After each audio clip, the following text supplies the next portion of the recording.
Hola, mi nombre es Luz María Saucedo y les doy la bienvenida a un nuevo programa de Expediente INACIPE, Academia Mexicana de Ciencias Penales, este espacio que el canal judicial nos otorga para hablar de los temas más relevantes en materia de ciencias penales.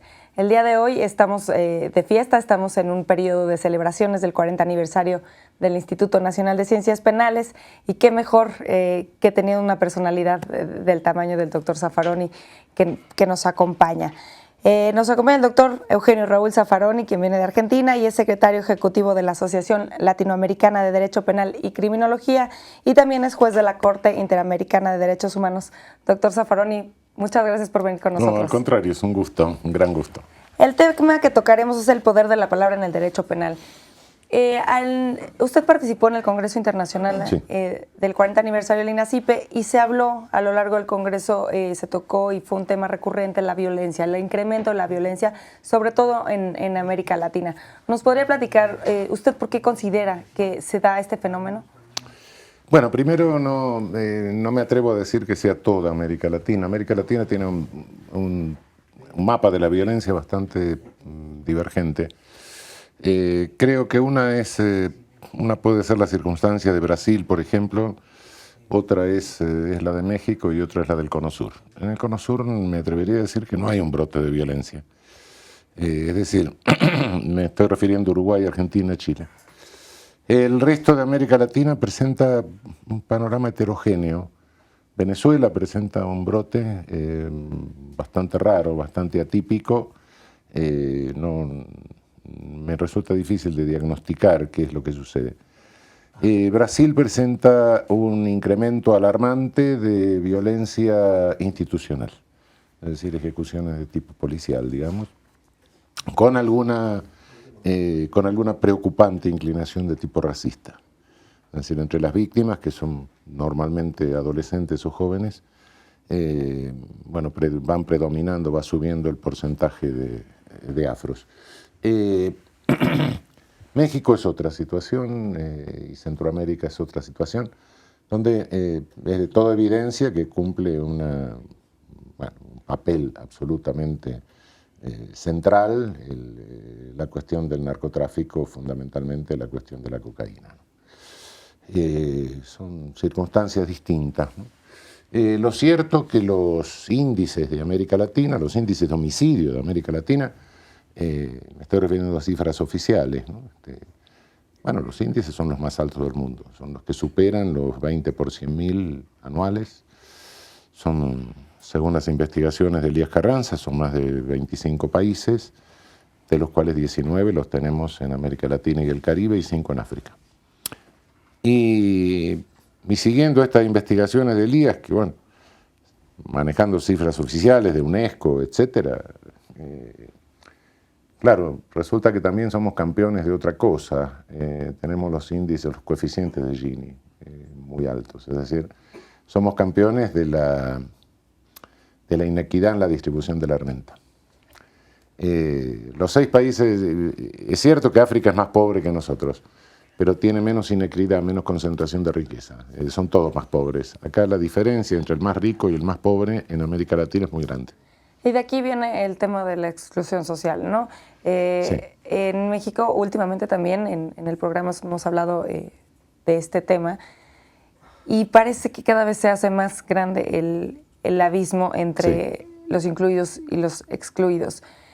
¿Nos podría platicar un poquito de la esencia del problema de la exclusión social y si existen alguna forma de apaciguarlo? Me remito a la Laudato Si del Papa. Sí, lo que está sucediendo realmente en el mundo es que es un fenómeno de concentración de riqueza producto de un cambio cualitativo del capitalismo mismo, de la dinámica económica. Hoy ha desaparecido en el mundo el dueño del capital. Aquella cosa de Marx, de la plusvalía del trabajo, etcétera, no, eso no existe más. Ayer estaba el dueño del capital, estaba Henry Ford, estaba el gordo de Habano y Cadena de Oro de la caricatura.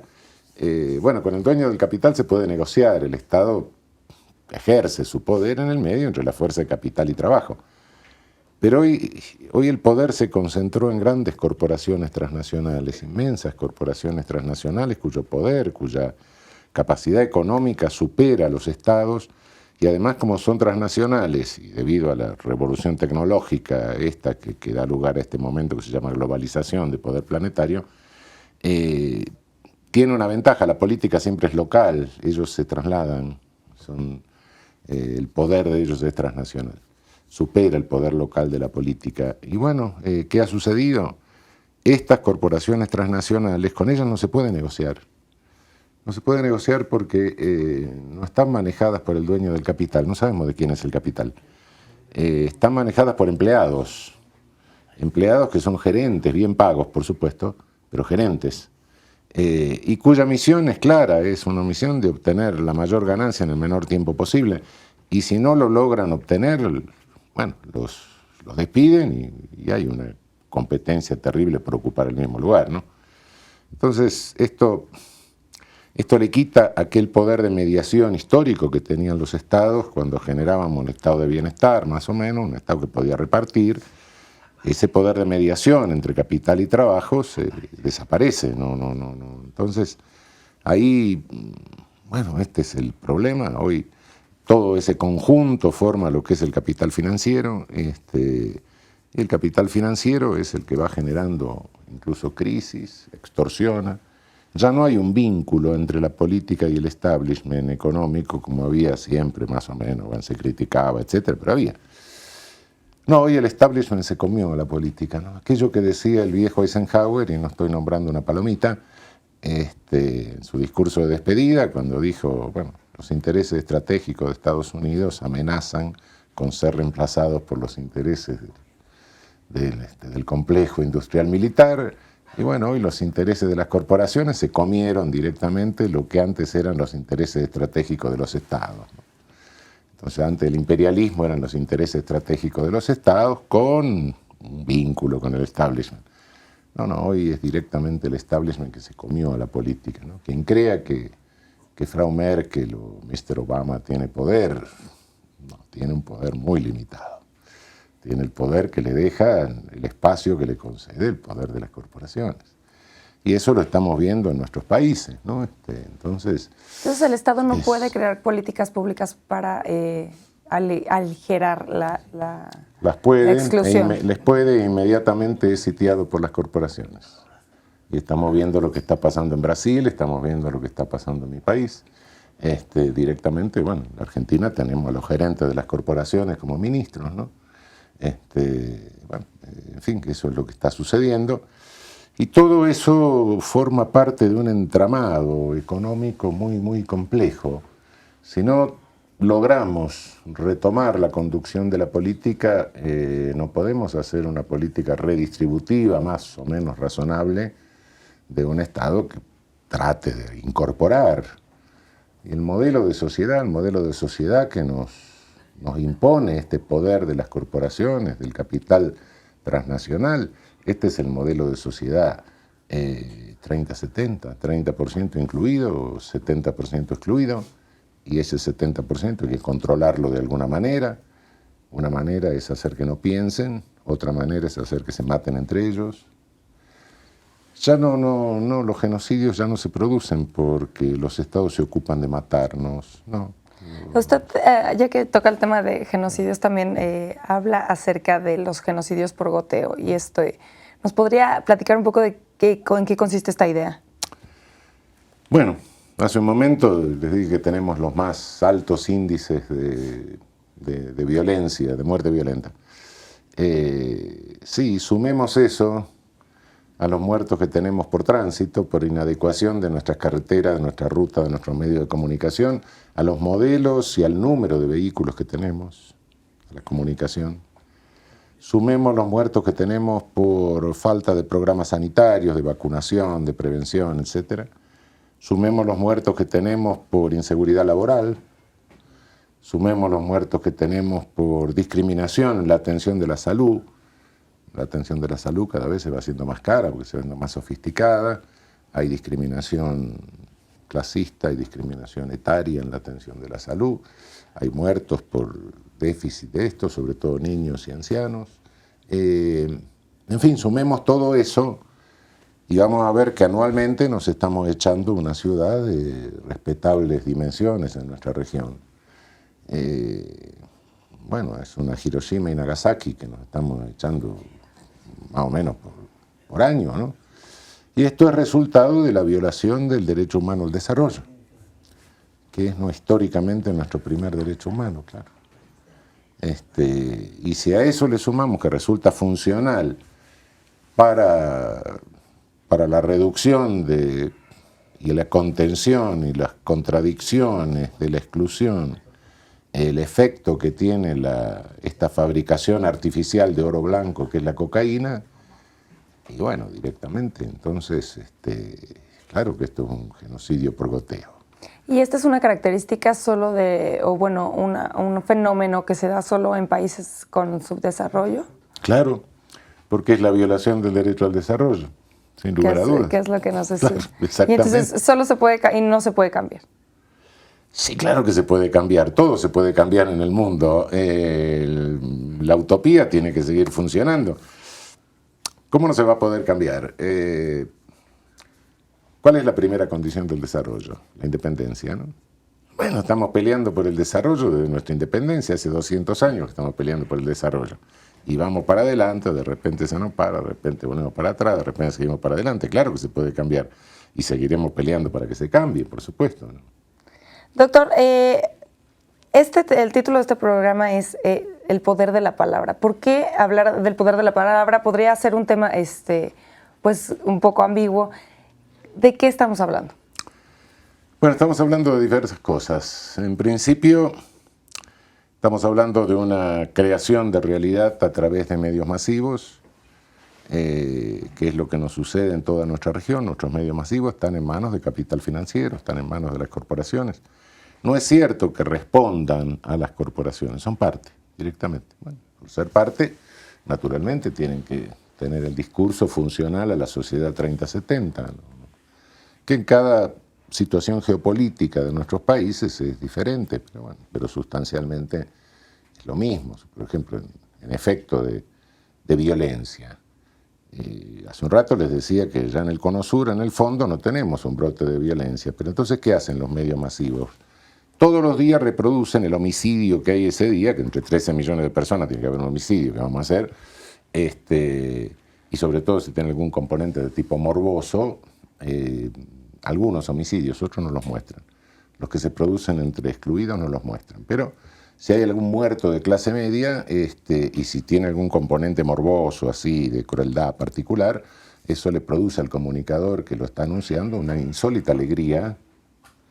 Entonces termina de anunciar ropa interior de mujer y mostrando glúteos de señora y pasa inmediatamente a decir, bueno, hay que reformar el Código Penal. Con voz cavernosa, sí. ¿No? Y lo repite 10 veces por día. Eso pasa allá. Acá donde la violencia es alta, ¿qué hace? Se la normalizan. Y le dicen los mexicanos somos violentos. Esa injuria insostenible al pueblo mexicano que me irrita. Me pone loco cada vez que la oigo. Realmente. Y bueno, esa es la manipulación de los medios masivos en su creación de realidad diferente, según realidades que son distintas, violencias que son de intensidad distinta según la situación geopolítica. Doctor, tenemos que hacer una pausa, pero quiero que profundicemos, regresando a la pausa, sobre la normalización de la violencia en México. Gracias. Al auditorio, continúen con nosotros. Estamos en Expediente INACIPE, Academia Mexicana de Ciencias Penales.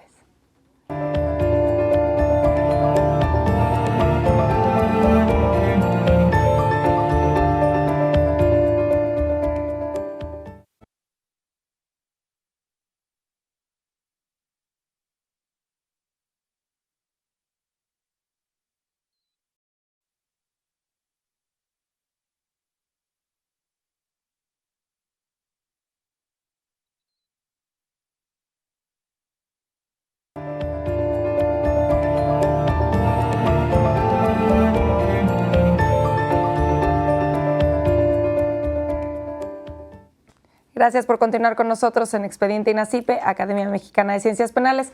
Les recuerdo que pueden estar en contacto con nosotros a través de las redes sociales del canal judicial que aparecerán en sus pantallas a lo largo del programa y en nuestro Twitter, que es @expediente_. Queremos saber sus comentarios y sugerencias acerca del programa. Les recuerdo que el día de hoy estamos festejando el 40 aniversario del Instituto Nacional de Ciencias Penales con la presencia del doctor Eugenio Raúl Zaffaroni. Doctor, antes de irnos a la pausa estábamos hablando de cuál es el papel de los medios de comunicación en este incremento de la violencia en algunos de los países de Latinoamérica. Y usted nos hablaba de que los medios de comunicación normalizan la violencia. La normalizan en países que tienen alto índice de violencia. Sí, como México, por ejemplo. ¿Cuál es el efecto de esta normalización en la sociedad? La insensibilización. La sociedad se va insensibilizando, va viendo, bueno, el homicidio, la sangre, el muerto, la crueldad, así como algo normal. Es más o menos lo que pasa cuando hay una guerra sostenida a lo largo de tiempo, hay una población que se insensibiliza. También por parte de la población, esto es una especie de autodefensa, ¿no? Uno tiene hasta cierto punto que separarse de la realidad o no sensibilizarse tanto frente a la realidad, ¿no? Entonces se pierde la dimensión de la gravedad de lo que se está viviendo. Y eso abre el espacio a soluciones, a aceptar como racionales soluciones que son irracionales, a creer que se va a resolver todo con cierto maquillaje. Y honestamente yo veo la situación de México muy preocupante, ¿no? No estoy hablando desde la soberbia de mis paisanos argentinos, eso sí. Yo sé que es conveniente comprarnos por lo que valemos y vendernos por lo que creemos valer, pero no es ese el asunto, no. Veo la situación regional, veo la situación del mundo y veo distintos panoramas de violencia que me toca ver. Realmente creo que acá en algún momento tienen que tomar el toro por las astas y decir, bueno, acá vamos a resolver esto. Y la solución de esto, México no comparto de ninguna manera la idea de Pepe Mujica, lo respeto mucho a Pepe Mujica, etcétera, pero México no es un estado frustrado. Un estado frustrado es algo que se da cuando una nación es débil y no logra constituir un estado, como en ciertos países de África después de la independencia, etcétera. México, por el contrario, tiene una nación fortísima. El sentimiento de nacionalidad que tienen ustedes, el sentimiento comunitario, es envidiable, con envidia de la buena, ¿no? Ojalá lo tuviéramos nosotros. Y además ha logrado constituir un Estado que algunas veces se le fue la mano, Bueno, de modo que no es un Estado frustrado, es algo que hay que claramente decirlo, decir, bueno, miren, acá hay un negocio de cocaína que los Estados Unidos, el norte, se queda con el 60-70% de la renta. ¿Por qué? Porque se la queda en su red de distribución interna. La competencia violenta para alcanzar el principal mercado consumidor, la tienen ustedes, y por eso se quedan con los muertos acá, y ellos con la renta allá. Y además le venden armas a los que se matan acá, y además se quedan con el 100% del negocio del lavado. Y entonces nos prohíben a nosotros lavar hasta la ropa interior, a través del Gafi. Bueno, un día hay que decirle, miren señores, o paran esto, o vamos a denunciar la Convención de Viena, y la cocaína pase a ser directamente un producto más que se vende. Bueno, listo, se terminó la plusvalía del servicio de distribución, esa porquería, bueno, se venderá. Sí, se va a morir alguna gente por sobredosis. ¿Cuántos años hubiese necesitado México para tener la misma cantidad de muertos que tiene hoy por efecto de esta prohibición en concentración de plomo por sobredosis de cocaína? 200, calculo yo, 200. Ahora los tiene en un sexenio y medio, ¿no? Bueno, cuidado, eso algún día va a haber que decirlo. Y bueno, hay que sincerar la situación. Yo sé que de lo contrario esto va a seguir increyendo, puede ser que se controle un poco la violencia, etcétera, pero les va a pudrir toda la política, toda. ¿Por qué? Porque la renta artificial de este servicio de distribución es altísima. Entonces, quien se pone adelante lo sacan con un cañonazo de dólares o con un cañonazo de plomo. Bueno, y sí, porque tienen un poder económico, pero ¿de dónde sale ese poder económico? De una fabricación de oro. La alquimia, lograron hacer la alquimia. Claro, si tengo una demanda rígida o creciente y bajo la oferta por efecto de la prohibición, el servicio de distribución del producto prohibido tiene una plusvalía loca. Bueno, es alquimia, lo que querían hacer en la Edad Media, fabricar oro, ahora sí lo logran a través de la prohibición de cualquier basura que tenga una demanda rígida o creciente. Bueno, esto hay que decirlo de alguna manera y en algún momento lo tendrán que sincerar. Si no, no van a bajar la violencia. ¿Por qué? Porque bueno, México es un país que tiene estratificación social, como tenemos todo en América Latina, y si tira esta basura sobre alguna sociedad, y siempre va a haber gente dispuesta, porque hay gente que tiene necesidad, porque hay gente que tiene, qué sé yo, bueno, lo que sea, pero bueno, el límite de estratificación social siempre va a encontrar mano de obra para esto. Entonces, bueno, eso de alguna manera hay que resolverlo un día. ¿Y la aplicación del derecho penal? Ponerse las pilas, como dicen ustedes, ¿no? Sí, claro, bueno, ponernos las pilas. Sí. La aplicación Abusado. del derecho penal no ayudaría para disminuir los índices de violencia. De ninguna manera, de ninguna manera. Esto no se resuelve con... Por eso la palabra, el poder de la palabra. ¿Qué es lo que hacemos con la palabra? Con la palabra podemos hacer dos cosas. O reforzar la ilusión de que vamos a resolver el problema, y yo ya estoy viejo para vender ilusiones, o de otra naturaleza puede ser, pero de esta no. Son ilusiones perversas. O decir la verdad, decir, no, mire que nosotros lo que podemos hacer es esto. Bueno, sí, naturalmente, si alguien está leyendo el diario, viene el vecino, le da un hachazo en la cabeza, hay que hacer algo. Sí, pero cuidado, después otra cosa no tenemos. ¿No? El poder punitivo lo que está haciendo es esta locura. ¿Qué estamos llenando nuestras cárceles de tipos que venden 2 cigarros de marihuana en la esquina? Bueno, también habría que ver la finalidad de la pena y si es que se está cumpliendo, ¿no? Pero ¿qué finalidad? La pena es un invento. Nadie sabe para qué sirve la pena. La pena sirve para muchas cosas. Finalidad general de la pena, la prevención especial, etc. No pago los impuestos, me quieren poner una pena. Voy y pago, me dicen, está bien, acá no pasó nada. ¿De qué resocialización me están hablando? Eso es pena también.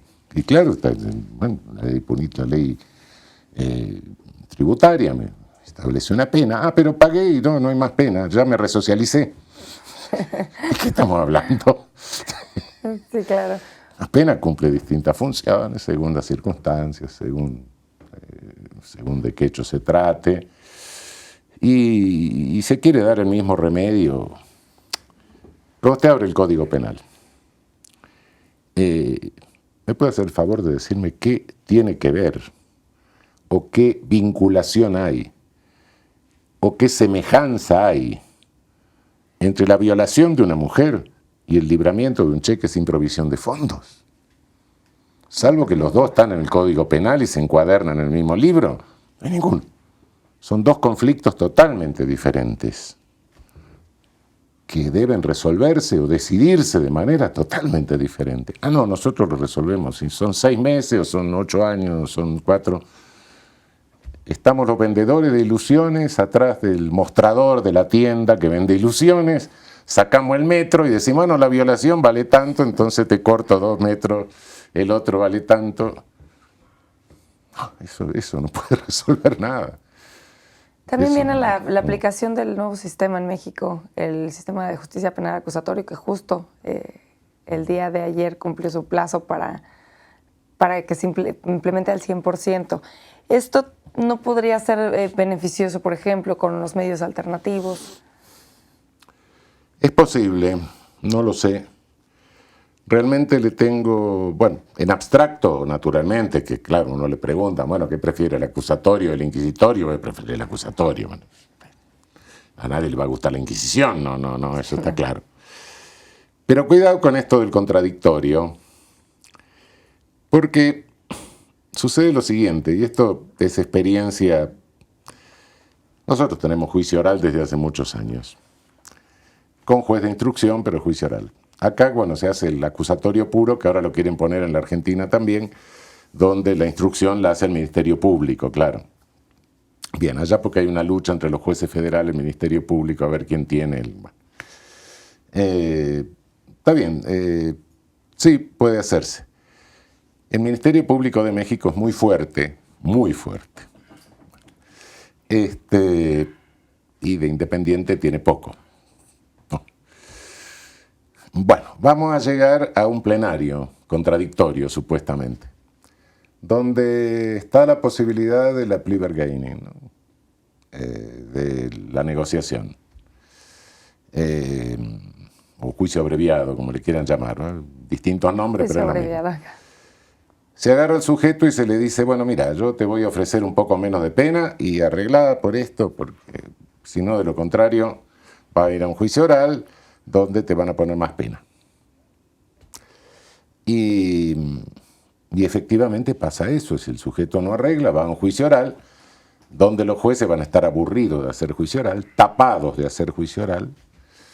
No hay, ni va a haber ninguna infraestructura que tolere todos los juicios orales que deberían hacerse. Eso es imposible. Aunque la idea es que todos salgan por medio, bueno, que la mayoría de casos salgan por medios alternos, ¿no? Claro, porque la ahora la negociación, claro, y la negociación es una extorsión. Claro, es lo mismo que Estados Unidos, el 97% sale por plea bargaining, claro. Entonces, ahora tenemos presos sin condena, después vamos a tener condenados sin juicio. Ese es el problemita que plantea esto. Pueda que se evite, pueda que, en fin, depende, no lo sé, hay que ver cómo funciona después en la realidad. El riesgo es el riesgo es que pasemos a un sistema de extorsión directamente, donde, bueno, a los jueces no les hace gracia hacer juicios orales, al Ministerio Público tampoco. Si hay alguna función judicial que realmente es aburrida y problemática, es ser juez de juicio oral, la verdad lo digo por experiencia. De modo que ese es un factor de decir, bueno, no arreglaste en la negociación porque un hachazo. En fin, pero bueno, puede ser que acá funcione de otra forma, no sé, pero que pensemos que eso va a resolver el problema de la violencia en México, no, eso es absurdo, ¿no? Y de la percepción también, de la exclusión. En esta reforma se hace pues hincapié en que la víctima es una parte dentro del proceso. Se toma en cuenta, la víctima tiene un asesor jurídico, sí. Y también todo está condicionado en muchas partes del proceso a la reparación del daño. Esto podría ayudar a que la exclusión social no se sienta tan hay que ver cómo marcada. Funciona. El problema de la víctima, entendamos un poco la función que cumple la víctima. El día que tengamos a la víctima realmente incorporada al proceso penal, eso deja de ser penal y se convierte en una cuestión, en una decisión reparadora de solución de conflicto. Justamente lo penal es que se caracteriza porque dejó a la víctima fuera. Y estos son paliativos a eso, ¿no? A esa expropiación de la víctima. La naturaleza de lo penal es cuando el señor, el soberano, quien sea, dice la víctima soy yo. Y ahí la víctima se acabó. Por eso que el penal nunca es un sistema de solución de conflictos, sino de decisión en el conflicto. Es una decisión vertical, ¿no? Hoy, bueno, se quiere paliar esto porque, bueno, se llega a un sistema que se hace intolerable, ¿no? Directamente la víctima pasa a ser un hecho, un objeto, deja de ser persona, ¿no? Entonces, de alguna forma esto se quiere paliar. Sí, nosotros tenemos la víctima en la querella. La víctima puede constituirse en querellante con gran amplitud en el procedimiento nuestro. Pero ¿hasta qué punto eso resuelve un sistema de solución de conflicto? No lo sé. Es posible que se vaya articulando un poco más y que llegue a hacerlo. Hay que tener un poco de cuidado con la manipulación de la víctima por los medios masivos de comunicación. Realmente eso nos viene de la enseñanza de Estados Unidos, de un ministerio público que se pone en los estados, no en lo federal, que se pone al lado de la víctima, llora al lado de la víctima, sensibiliza al público con la víctima, etc. ¿Y para qué lo hace? Para después ser candidato a gobernador del estado o a senador. Esa es la enseñanza que nos viene de Estados Unidos. De modo que cuidado con esto del que llora al lado de la víctima, la madre que sufre, la viuda, los nenes, etc. El ministerio público que llora y pide la pena de muerte y hace esas cosas, porque eso en realidad es una manipulación política que se conoce en Estados Unidos de hace muchos años, en la política de los estados, no en la federal. La federal funciona de otra manera, ¿no? Y que se ha trasladado ahora a lo federal en Estados Unidos, sobre todo con la cadena de presidentes que antes fueron gobernadores de estado, ¿no?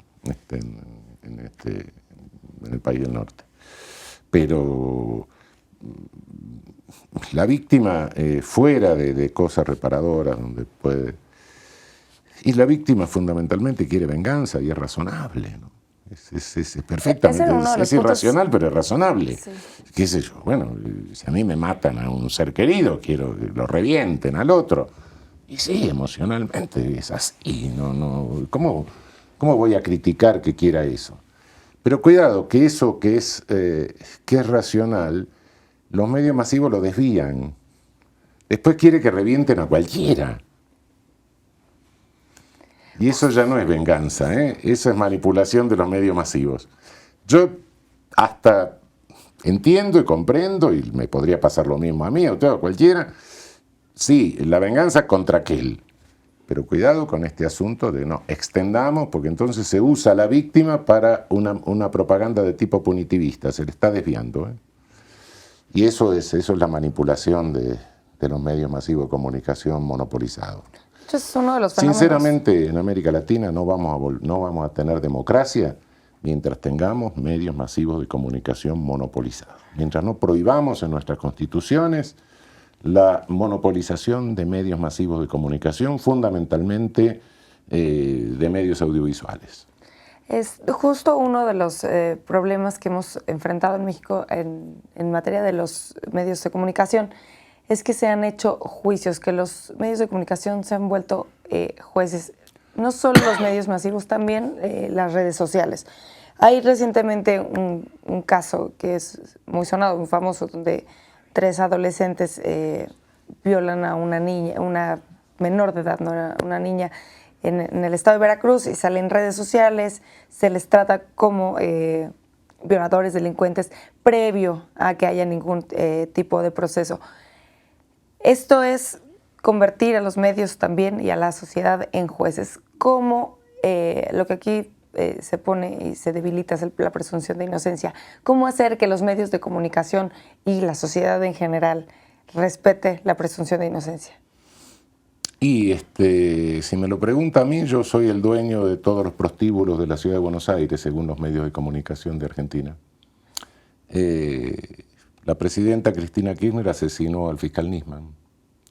Debajo de la tumba de Néstor Kirchner había un depósito de oro. Cada vez que el avión presidencial hace escala, del avión presidencial de la expresidenta hace escala en algún lugar, es porque dejan valijas de dólares. Y quiere que le siga diciendo cosas. Estamos indefensos. Estamos indefensos frente a los medios masivos de comunicación monopolizados que forman parte de las corporaciones transnacionales y del capital financiero. Y esto, ahí está. ¿Cómo se hace? Bueno, se nos escapa a nosotros, pero tengamos conciencia como ciudadanos de que eso nos está pasando. Eso nos está pasando. Destruyen o pretenden destruir, bueno, la imagen de cualquiera. Mire lo que está pasando en Brasil en este momento. Y le digo que los medios monopolizados de la Argentina, el grupo Clarín en la Argentina, comparado con la Regi Globo, es un almacén de la esquina, ¿no? Un almacén de abarrotes, ¿no? Bueno, ese es el gran problema. Manejan, manipulan, crean imagen, destruyen imagen, crean realidad. Bueno, podemos tener democracia con una realidad creada a través de un monopolio. Bueno, sí, a mí no me importa si el monopolio o la realidad la crea Mussolini, la crea Hitler, la crea Stalin o la crean estas corporaciones transnacionales. De cualquier manera, el monopolio en la creación de la realidad y en la información siempre trae estas consecuencias. Es incompatible con la democracia. La democracia tiene que ser plural. Bueno, yo creo que esto que estoy diciendo, naturalmente me dirían que estoy atacando la libertad de expresión. Yo es la primera vez que veo que hay un monopolio que favorece la libertad. Porque eso no lo entendí nunca. Me parece que todo monopolio es contrario a la libertad. Bueno, pero en fin, ese es el discurso que tenemos en la región y es el discurso de las corporaciones. Doctor Zaffaroni, nuevamente tenemos que hacer una pausa, pero regresamos con nuestro tema. Muchas gracias. Al auditorio, continúen con nosotros. Estamos en Expediente INACIPE, Academia Mexicana de Ciencias Penales.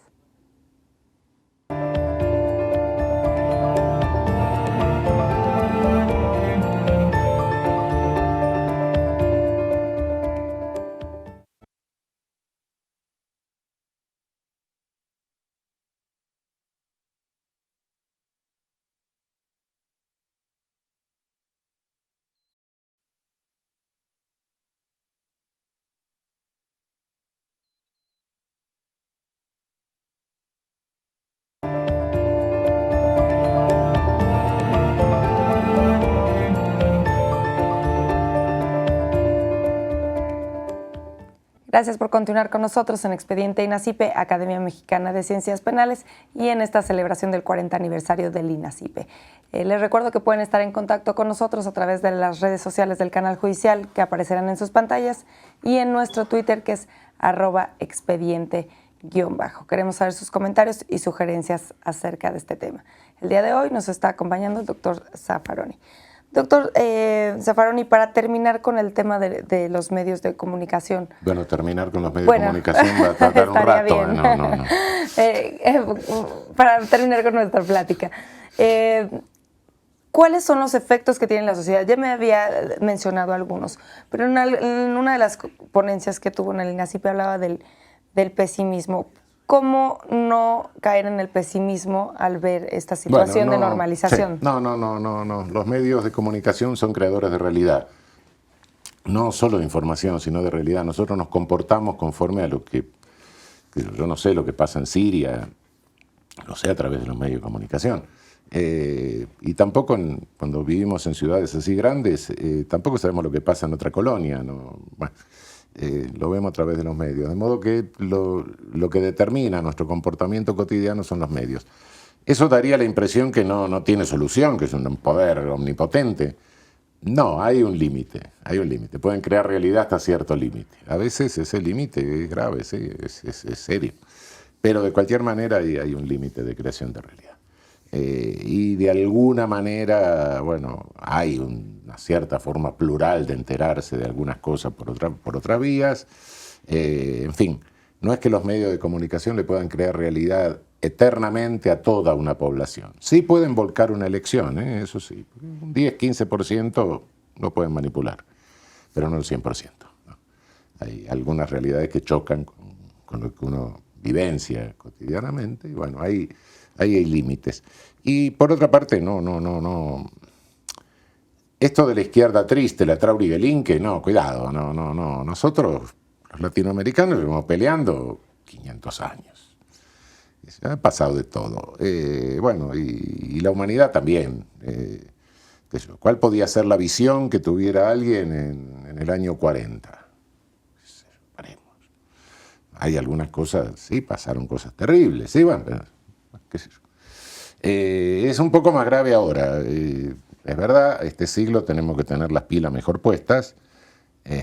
¿Por qué? Porque la capacidad de destrucción tecnológica que tenemos es capaz de afectar muy seriamente la supervivencia de la humanidad sobre el planeta. Ya estamos hablando de una situación, de modo que, el esfuerzo de racionalización tiene que ser un poco... Y está bien que empecemos a asustarnos por eso, porque en realidad los derechos siempre han avanzado por miedo, ¿no? Más bien no se han declarado derechos porque se sentaron a pensar, sino porque había pasado alguna catástrofe antes. Entonces, bueno, eso fue lo que fue empujando. Y bueno, seguiremos adelante. Pero bueno, pensemos que han pasado cosas de todo y hemos salido, y también vamos a salir de todas estas situaciones, ¿no? Y esta aparente jaula de los medios de comunicación, esto que le decía de que no puede haber democracia sin pluralismo de medios, sin prohibición del monopolio. Y bueno, nos vamos a tener que dar cuenta, y los políticos se van a tener que dar cuenta, y si están presos del monopolio mediático. Si los políticos no legislan para cambiar la realidad, legislan para que no lo linchen los monopolios mediáticos. Cuando uno habla con un diputado, con un senador, fuera de cámara, por supuesto, ¿cómo está semejante ley? No matan, sino los medios. Bueno, sí, vas a matar a tu madre para que no te maten los medios. Bueno, sí, eso fuera de cámara, esa es la realidad. Bueno, empecemos a sincerar eso, ¿no? Uno le pregunta a algún juez, ¿cómo se te ocurrió hacer esto? Y si no, me iban a linchar y los políticos me iban a hacer un impeachment, me iban a echar. Bueno, es el poder de los medios. Pero bueno, un día hay que decir la verdad. Doctor, también en una de sus ponencias hacía usted referencia acerca de que habría que reconstruir el derecho penal. ¿Qué es lo que no está bien con el derecho penal y cuáles son los cambios que tiene que tener? Bueno, hace un momento le decía que con el derecho penal podemos hacer dos discursos. Uno que trate de legitimar o hacerse el tonto frente a lo que está pasando, y de alguna manera al hacerse el tonto le está legitimando, ¿no? Yo soy el técnico, que no apolítico, aideológico, apartidista, asexuado, no sé, a todo. Estoy fuera de la realidad. Bueno, si existiese alguien que fuese así, realmente habría que internarlo con una medida de seguridad, ¿no? Bueno, todo ser humano está en una sociedad, tiene una cierta cosmovisión, tiene ciertos valores, será conservador, será revolucionario, será reformista, no sé, pero bueno, cada uno de nosotros tiene por el hecho de ser un ser social, bueno. Entonces, o bien puede hacerse el tonto diciendo eso, con lo cual está legitimando, o bien puede decirnos, un momento, tomemos nuestro derecho positivo, el que está escrito. Tomemos los principios que hoy tenemos incorporados al derecho internacional y al derecho constitucional de los derechos humanos, tengamos en cuenta que ese deber ser es un estándar. Los derechos humanos no están realizados en ningún lugar del mundo, ni el Estado de Derecho perfecto tampoco. En lo histórico, ese deber ser es ser hasta cierto punto. Hay un estándar.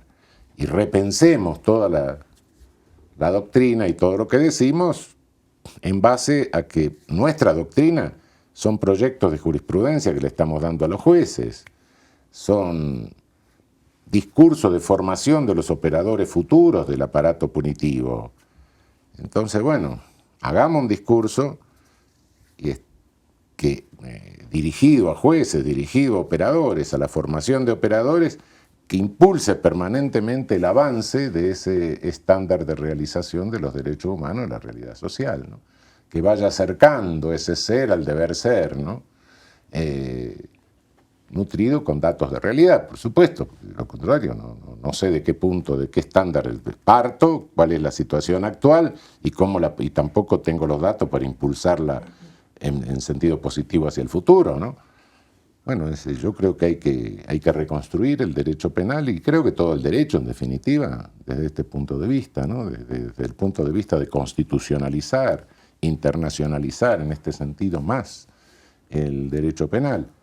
Y nosotros, lamentablemente, en América Latina nos hemos copiado la Constitución de Estados Unidos, más o menos cada uno fue arruinándola como pudo, no por servilismo, sino porque en el siglo XIX era la única constitución republicana que había, entonces, bueno, más o menos la fuimos copiando, de modo que históricamente siempre fuimos estados de derecho, por lo menos formalmente, en la realidad no sé, pero formalmente por lo menos lo fuimos.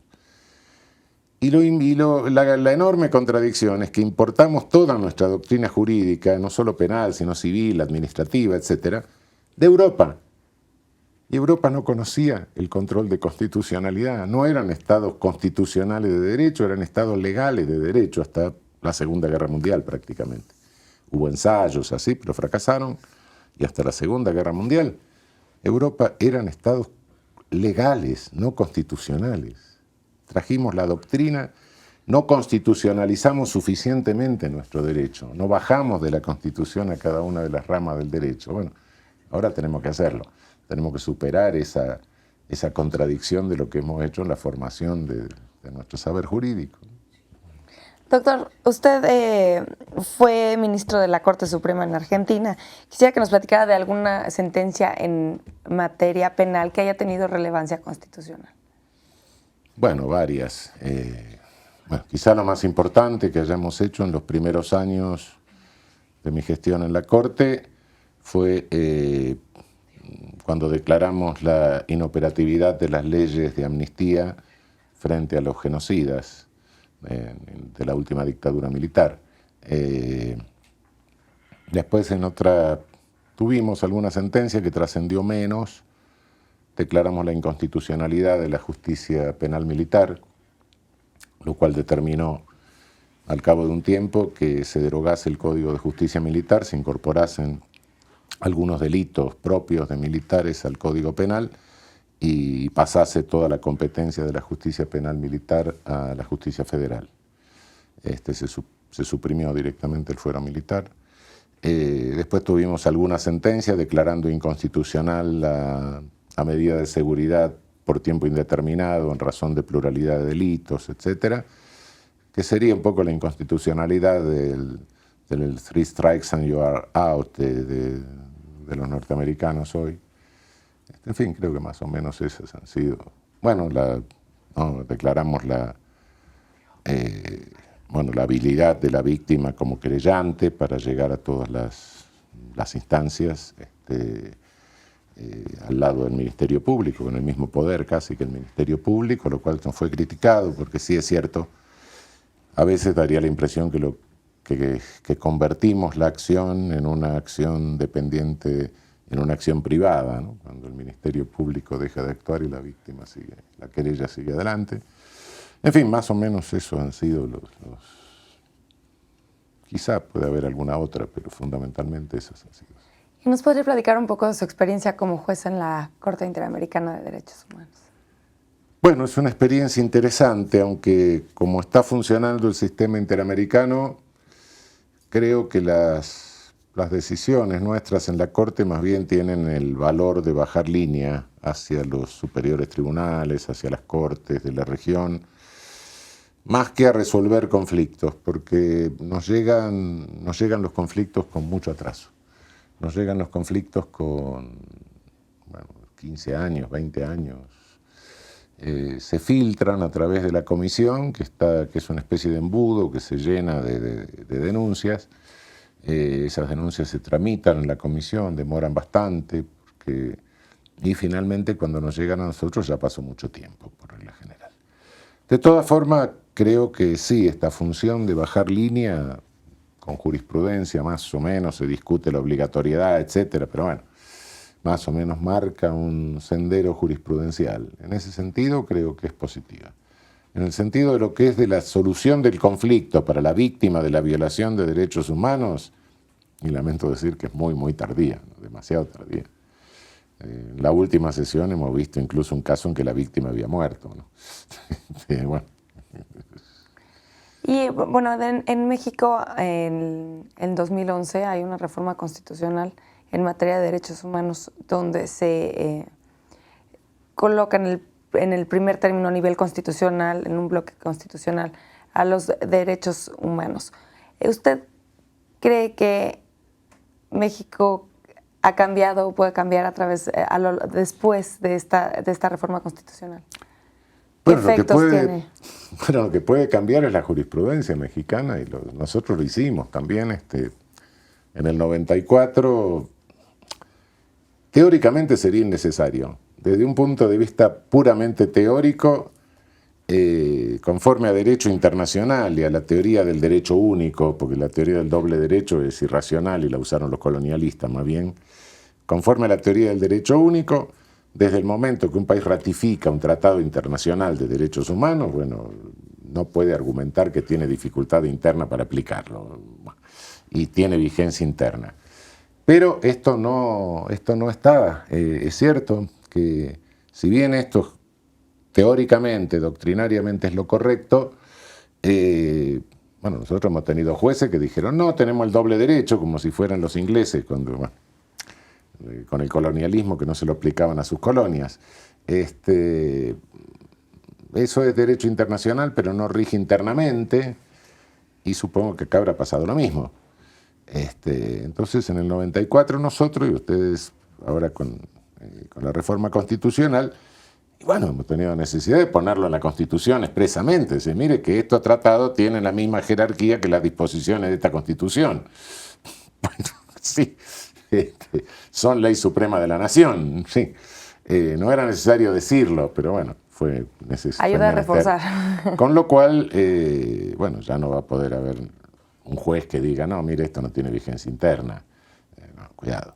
Es decir, es un instrumento interesante para la reconstrucción de un derecho en el sentido en que me estaba refiriendo antes, ¿no? Para bajar línea de una reconstitucionalización más fuerte del derecho penal y de todo el derecho, ¿no? Doctor Zaffaroni, nuestro tiempo se está terminando, pero quisiera que nos dieran unas palabras para la comunidad del INASIPE en el 40 aniversario.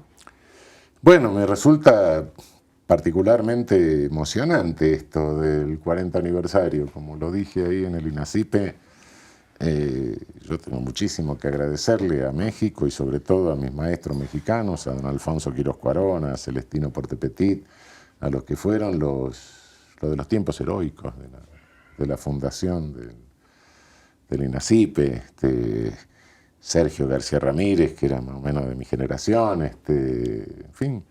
Y bueno, y toda aquella gente que conocí en aquel momento de la Academia Mexicana de Ciencias Penales, ¿no? Habemos algunos sobrevivientes. Y bueno, me alegra muchísimo, no desconozco las tribulaciones del INASIPE a lo largo de estos 40 años, algunas graves. Y bueno, me gustó mucho el discurso de la procuradora, lo cual de momento aparta cualquier riesgo de esta naturaleza, pero creo que el INASIPE ha cumplido una función importantísima, la sigue cumpliendo, y más aún creería que tendrían que pelear un poco por obtener alguna garantía de existencia constitucional, para que esto estas tribulaciones futuras dejen de estar, de moverse al compás de lo que puede cambiar la política. La política es dinámica, la política es cambiante, hay buenos momentos, malos momentos, etc. Bueno, pero creo que algunas instituciones como estas hay que sacarlas de esos vaivenes, que son vaivenes democráticos, pero son vaivenes.